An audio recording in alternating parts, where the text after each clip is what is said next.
Welcome back to The Full View. The rand has increased sharply on the back of a higher than expected interest rate hike. Today, it's up by more than 1%.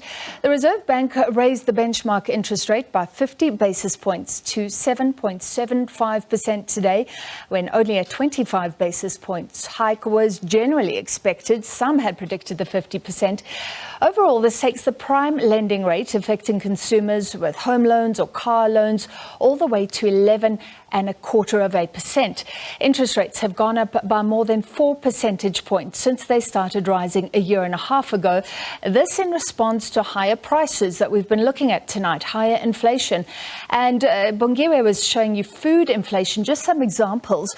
The Reserve Bank warned today that food price increases are expected to reach 9.9%, or nearly 10% overall this year.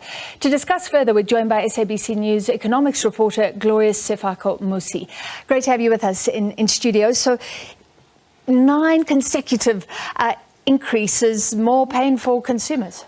Consumers are in serious trouble, especially those that are in debt. Because if you are paying off a mortgage, you have a car loan, you have a credit card, it means all your repayments are going up. Which actually doing some calculations, and if you took, say, about a 2 million rand bond, say at about prime lending rates before these increases, then your increases will likely be up by about 5,000 rand. Sure. So if you are paying those credit facilities, then you have problems, especially that we've seen that from the data that was out this week from Stats SA, that in the past year, salaries and wages have gone up by about 4%. And if you look at the rate of inflation, the different increases in prices that people are facing, then people are really in trouble. If you have debt, then you're really in trouble. Yeah, if you've been saving for retirement, you're in the money, but we know there are not many savers. Yeah. The view was that today's interest rate hike could mark the end,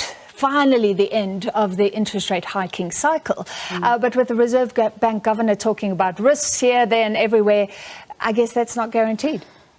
There's still upside risks to inflation. So like the governor always says, the future decisions will be data dependent. We still have the effects of load shedding that will likely put more price pressures as companies are trying to get more alternative energy to run their businesses. We have households trying to, those are increasing costs. Those costs will likely be pushed back into to consumers to fund those.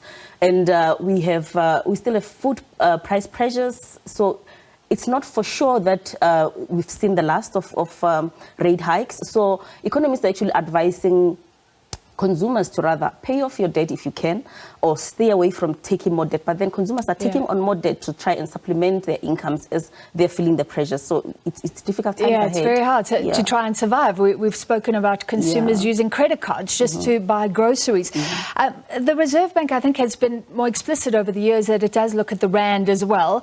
It targets the rand. At least that is working.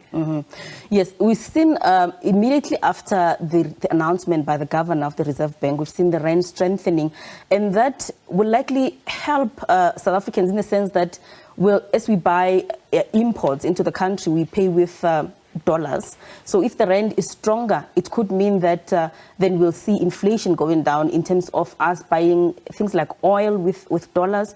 Then that could help consumers going forward. All right, and food inflation, that may help, but some of it produced locally. Food inflation, among the risks he was talking about, 10%. It's incredible. Yes, there's a lot of uncertainties around, especially, like I said, with the load shedding issue. If you are a food manufacturer, you have to keep your machines running.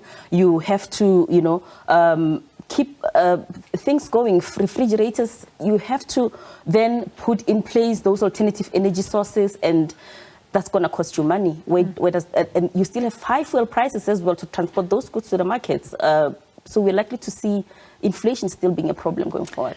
All right, so we're not sure if this was the last. We'll have to wait for 2 more months. The Reserve Bank's Monetary Policy Committee meeting every second month. That was Sefako-Musi, SABC News' economics reporter.